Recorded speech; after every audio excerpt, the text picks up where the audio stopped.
I finally made a map of the property, and we got brushed by another hurricane. Welcome to the Hippie Geeks. Let's check out what has happened on our off-grid property on the Big Island of Hawaii in August of 2023. The first thing that I want to take a look at is a map of the property that is going to show different areas, and also gives away something that I haven't really talked about yet. Starting from the road, our driveway goes almost all of the way to the back of our lots, which are a little over 600 feet deep by 70 feet wide each. You can see that our driveway wanders around a bit, and when we get to the meadow area, it suddenly hooks over all the way across to the next lot. You can see why getting that second lot was a priority for us, but that is going to be a story for its own video in the future. The first area is the space we are going to call the garden, and that is because we are pretty sure this was a garden space that was put in here by a previous owner of the lot, and from what we can see on the archival satellite photos, was probably put in somewhere between 2005 and 2010. Lindsay started clearing this out a few weeks ago as she could see a few of the plants from the driveway, and she ended up finding a lot more than we expected when she started. It is a really neat area between a couple of lava ledges, and all the way in the back of the space is the largest rosemary plant that we have ever seen. This thing is an absolute monster now that it is out in the open, and you can tell that it has been there for a very long time. To the right of that is a sago palm, which is pretty monstrous in its own right, and below that are a couple of different bromeliads. These folks really like the bromeliads, as we have found a ton of them on the property. Next to those is a good-sized cardboard palm, and you can see some of the eucalyptus fronds that are in this area as well. Lastly, there are a couple of straggly roses in here that we cleared out as well, and this whole area was completely choked off with invasive grasses and Christmasberry bush. The next space is just a little way down the driveway, and this is Neighbor Hill.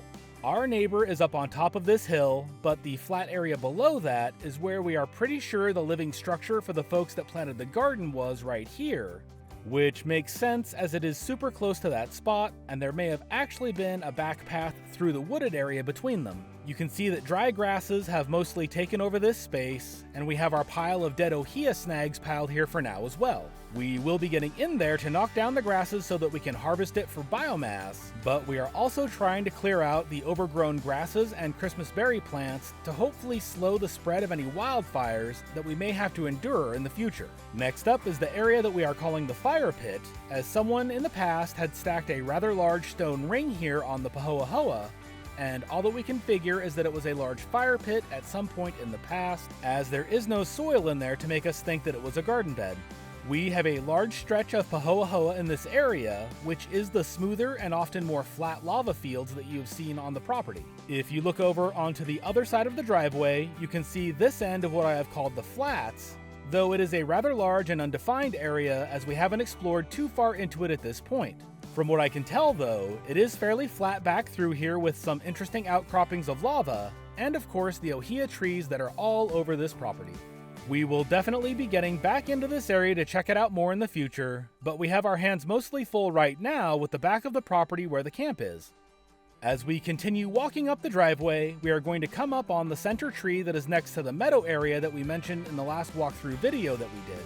The center tree has a built-up rock wall around it as well, though we will likely be removing that in the future to make more room here so that we can turn the vehicles around more easily. It is a beautiful ohia tree though, and we will definitely be leaving this one in place. Over by the meadows there are some really interesting plants like this huge aloe that is growing right here at the beginning of that small rock wall. I have looked at the satellite images that I have of the property, and this rock wall is definitely in the wrong place. Lindsay was talking to the neighbor the other day, and he acknowledged that the wall may not be in the right place after all, and that should make it easier for him once we have this property line staked out correctly. It is a really pretty area, and we would love to be able to use it for a garden space or perhaps an outdoor kitchen in the future. Continuing towards the back of the property, you can see that the driveway is starting to get pretty torn up on this big hill as we are now using it every day, and the layer of cinder that was on here was pretty thin, so the truck tires are starting to pull the larger rocks up and move them around. We will need to get a load of gravel for this before winter hits and make sure that we are able to get up and down through here without issues. It is fine for now, but it is definitely going to need some work. You may have also seen when we headed away from the center tree that this is where the driveway curves hard to the right, and that is when we came to realize that the edge of the first lot is actually right next to the center tree, and this entire run of driveway cuts almost all the way across the second lot, which is why we ended up having to work out a deal for that lot as well. If someone else bought the second lot and started building on it, we would have lost the use of this driveway and it would have cut off the back of the lot completely. Again, we will go over that whole mess in another video, but we were able to make a deal for the second lot, so the driveway up here to the house site is ours. As we come up to the top of the hill, you can see that everything up here has completely changed as our plans for what to do up here changed, so we moved everything around. Up on the left where the van used to be is a large flat space with a huge brush pile on it currently, and this is where we are going to be building our house now. If you look straight out and down by the driveway, you can actually see the ocean from our lot, and we wanted to have that view from the house. We have a huge brush pile here that needs to get turned into wood chips, and we will be using the Champion wood chipper that we took a look at last week to do all of that. This all came off of the ridge area that is straight ahead of us from here, and we cleared all of this brush from up there this weekend, so let's take a peek up there to see what that space looks like. We have a small pathway started that will head up there, and this is enough to be able to walk up the hill without falling into one of the crevices that are all over the property. As we continue up that trail, you can see that there is a lot of solid lava up here, though the vegetation has also covered up quite a bit of it, and the entire area was really overgrown. We have cleared out this area except for the ohia trees, and we are going to be leaving most of the grass up here to compost in place to help make soil to feed the trees. We want to put a deck up here for stargazing, as it gets really dark here at night. It is not the darkest skies we have ever seen, but it is dark enough that you can still see the Milky Way with the naked eye, and that is pretty cool. Back over at the campsite, you can see the tarp structure that I had to make after the last hurricane to cover up Noah's tent. The winds were too much for the decade-old spine of the rainfly, and it broke the metal support and ripped the rainfly. This has worked out really great though, and has been super solid through the last several rainstorms. You can also see where the van has moved, and we have a ton of plants going in various containers now as well. We have a couple of chayote that are doing really well in broken 5-gallon water jugs, along with several aloe plants that we have found around the property and relocated up here. We brought this entire basil setup with us from Eugene, and the Oya is working amazing to keep them watered. Next to the basil, we have 4 ice cream bean tree seedlings that we sprouted from one of the pods that we bought at a farmer's market, and they are looking pretty great. We sprouted a loofah seed to see what it would do, and it is loving the sun here and climbing the tripod that we put over its tub, and it is already flowering. We are super late in the season to be trying this, but pretty much all of these plants are experiments anyways, so if they don't work out, we haven't really lost anything. Next to the loofah, you can see the lava stack that Lindsay built out of some of the chunks from around the property, and she made a bird bath from a sink that was also on the back of the lot when we moved in. As we pan around, you can see several of the bromeliads that we found around the property, and you can even see one of our compost piles before it gets covered up with some of the grass from the ridge. To the right of that compost pile, Lindsay dry stacked a rock wall to help separate the areas, and also to help protect that small mamane tree that is right there. We have several wind chimes scattered around here as well, though several of them are going to get moved further out, as it does get pretty loud when there is a big wind, which happens fairly regularly. In the background, you may have also seen our fly bag, and we love having it there because it has brought in our resident Jackson's chameleon that Noah has named Bob. You can tell that he is a male because of his horns, and there are also 2 females as well, which is pretty cool. Back over near the bromeliads, you can see our camp shower that has been working like a champ, and out past that is the space that we are calling the clearing, which is the first area that we cleaned up when we got here. There are also a couple of pathways heading out into this area, and there are a lot of small mamane trees growing here as well. We have a couple of tomato plants that we have started to see what they will do, and although they got really beat up in the last hurricane, they actually survived, so we will just have to see how they grow.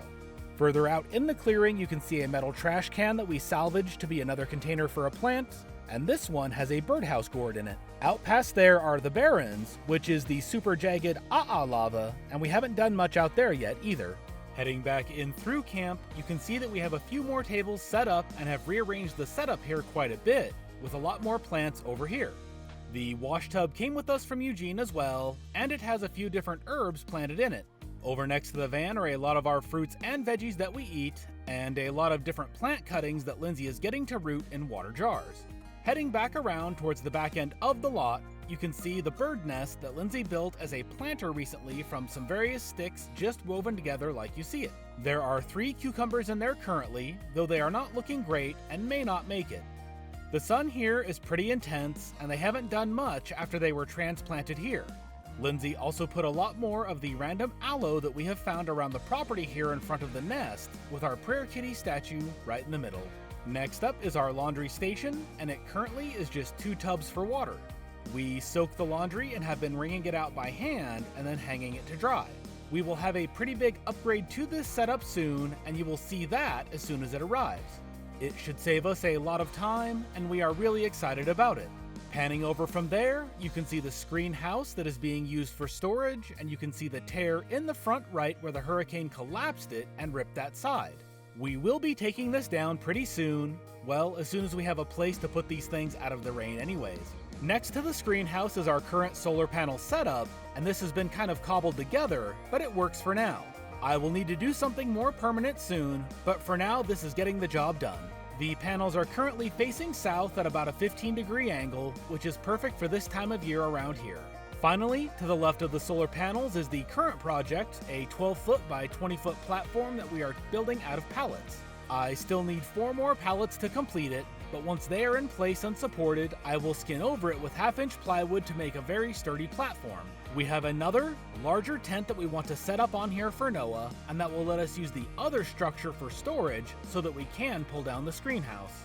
There is the property as it stands at the end of August, and as you can see, a lot has changed around here, with a lot of it involving clearing some sections of our property. After the wildfires happened on Maui, it really made us want to clear out some of the grasses and brush on the property, especially up around the back of the property where we currently are, to make it more fire safe. If you have any questions or comments about the property, make sure to let us know. If you enjoyed this video, make sure to click on whatever other videos Google is showing on the screen right now, as you will probably enjoy at least one of them. Thanks for taking the time to watch the video, and we will see you on the next one.